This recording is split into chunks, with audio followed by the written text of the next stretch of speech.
We may be seeing some early signs of our spring real estate market in Portland. That, and I've got an update on foreclosure activity in our area. Let's get into the very latest stats and trends for our local real estate market.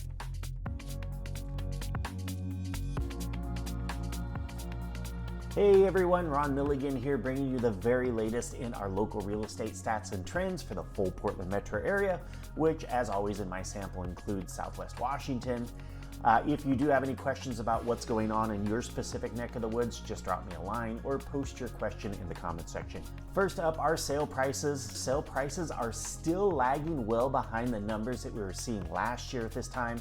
At the start of January, prices in our sample were more than 7% in the hole. The week after that, they improved to about minus 4.9%, and this past week we were looking at minus 3.5% when we compare the first 25 days of January 2025 to the same time period in 2026. I should have a solid number for you for the month of January by next week, which will give realtors another 5 or 6 days to enter their sales into the multiple listing service, but I suspect what we're going to see is something just slightly north of 3%, that is minus 3%. Next up is supply. The number of homes that buyers have to choose from is on the rise, but at a pretty moderate pace. You can see that here in this graph. What we're seeing here is normal to see at this time of year, and we should start to see a lot more listings hitting the market as we get closer to our spring buying and selling season. The number of homes coming to the market week to week is still outpacing what we were seeing last year at this time, and I suspect that part of this new inventory are homes that were pulled from the for sale market last fall with plans to try selling again in the more active spring market. Currently, buyers still have about 10.2% more homes to choose from compared to 2025. Now on to demand. We did see a little pickup in demand this past week, which was in both our week-to-week numbers, which is to be expected as we head towards our spring market, but also in our year-over-year numbers, which had been lagging behind last year's numbers over the past couple of months. This past week, we saw 560 new purchase contracts agreed to by buyers and sellers, compared to only 510 during the same time period last year. It could be that news about lower interest rates and lower prices are starting to penetrate public awareness. Of course, we'll want to see a couple more weeks of numbers in this vein before we start calling it a new trend. Mortgage rates have been pretty much flat over the last 7 days. The Fed did leave their Fed funds rate unchanged at their meeting this week. On Friday morning, mortgage rates were just the tiniest bit lower at 5.875%.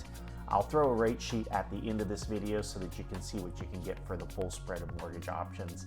As always, these rates are the best case scenario on the best advertised rate that I could find in Portland. So let's talk about foreclosures in our market. Distressed properties have been on the rise. That's both bank-owned properties and short sales.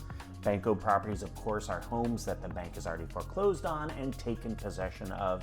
Short sales are different. They're situations where the homeowner still holds title to the property and needs to sell, but the current market value of the home isn't enough to pay off the loan, and those folks need to get their lender's permission to sell the home for less than what they owe.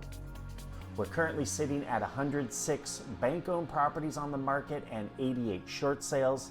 At the start of the 2020s, there was a foreclosure moratorium, which has since expired, and both these numbers that we're seeing right now are post-moratorium highs for our market. So let's put these high numbers into a little bit of context. Right now, we have more than 8,000 active and pending listings in the Portland metro area, and that comes out to about 2.4% of the overall market, which is a pretty typical percentage for distressed sales in a normal market. The notice of default is one of the first steps in the foreclosure process, and I did see a brief spike in the number of notices of default a couple weeks ago. However, a lot of banks don't like to start the foreclosure process over the holidays, and I suspect that that spike might have been a bit of post-holiday catch-up. Since then, the weekly numbers have returned to a more typical level. I do watch these numbers every week, so I will definitely keep you posted if anything changes.